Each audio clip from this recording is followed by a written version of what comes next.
Halo teman-teman semuanya. Ya, politik semakin dinamis, politik semakin seru, dan politik semakin panas. Tetapi semoga hati kita tetap dingin, hati kita tetap damai, dan jangan ribut, jangan gontok-gontokan.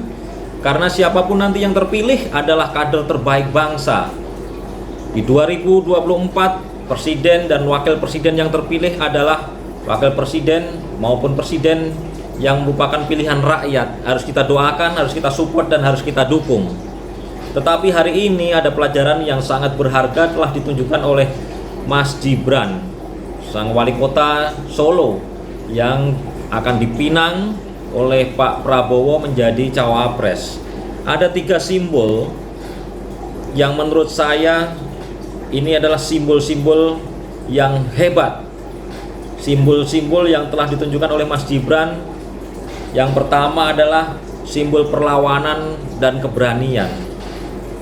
Selama 10 tahun mungkin orang melihat bahwa seorang Jokowi adalah petugas partai karena disimbolkan oleh ketum dari PDIP mengatakan bahwa Jokowi itu adalah petugas partai. Dan sekarang Pak Ganjar pun juga akan disimbolkan sebagai petugas partai. Padahal perlu diingat teman-teman semuanya bahwa seorang presiden yang dipilih oleh rakyat 51% itu adalah petugas rakyat, bukan petugas partai lagi. Ini luar biasa yang didobrak oleh Mas Gibran, bahwa Mas Gibran hari ini menunjukkan perlawanan kepada ketum bahwa keluarga Jokowi bukan petugas partai, tapi keluarga Jokowi adalah petugas rakyat Indonesia. Kemudian yang kedua teman-teman semuanya, simbol anak muda usia 36, ya, meskipun hanya mempunyai pengalaman sebagai wali kota, tetapi teman-teman semua patut mengingat bahwa Gibran ini adalah anak seorang presiden yang sudah 9 tahun ayahandanya memimpin negeri ini. Pendidikan politik yang paling bagus adalah pendidikan politik di keluarga, dimulai dari keluarga. Selama 9 tahun ini Mas Gibran mengamati bagaimana ayahanda mengambil kebijakan, bagaimana ayahanda melakukan diplomasi, bagaimana ayahanda melakukan pembangunan. Itu pelajaran yang berharga. Orang menganggap Mas Gibran belum punya pengalaman, tetapi ini adalah pengalaman yang sangat berharga bagi Mas Gibran. Jadi Mas Gibran tidak bisa kita bilang seorang bocil atau seorang ingusan atau seorang yang pelongo-pelongo lagi, karena memang sudah dibangun dari sekolah politik oleh Pak Presiden Jokowi. Kemudian teman-teman semua, simbol pemecah kebuntuan. Apa saya katakan seperti itu? Orang melihat bahwa loyalis Jokowi ini masih banyak sekali.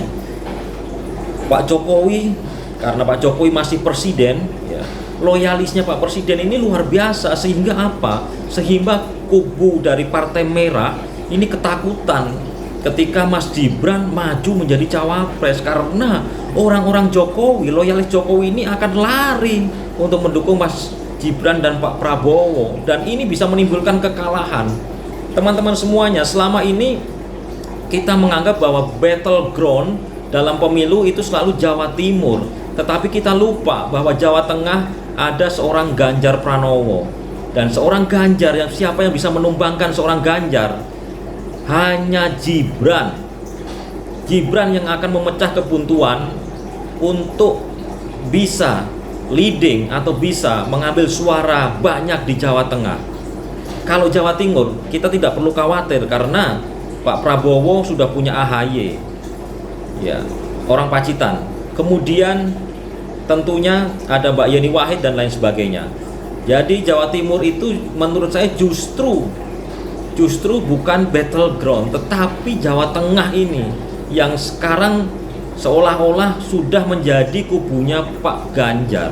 Nah, dengan Mas Gibran masuk sebagai cawapres, tentunya Jawa Tengah menjadi sebuah peta pertarungan politik baru, dan kemungkinan Mas Gibran bisa mengambil alih kekuasaan yang selama ini ada atau milik dari Pak Ganjar. Ini membuat ketakutan politik yang sangat besar, sehingga Mas Gibran, ya, diposisikan atau diopinikan sebagai orang yang haus kekuasaan, orang yang tidak tunduk dengan partai. Padahal Mas Gibran hanyalah seorang bocah ya yang ingin memecah kebuntuan. Jadi ada 3 simbol yang telah ditunjukkan Mas Gibran pada hari ini kepada Indonesia, kepada anak-anak muda. Yang pertama ada simbol keberanian dan perlawanan, yang kedua ada simbol anak muda yang berprestasi, dan ketiga adalah simbol pemecah kebuntuan. Selamat Mas Gibran, saya sebagai generasi muda, saya akui Anda hebat, saya akui. Semoga Anda berhasil, semoga Anda bisa menjadi Wapres tahun 2024. Wabillahi taufik wal hidayah. Wassalamualaikum warahmatullahi wabarakatuh.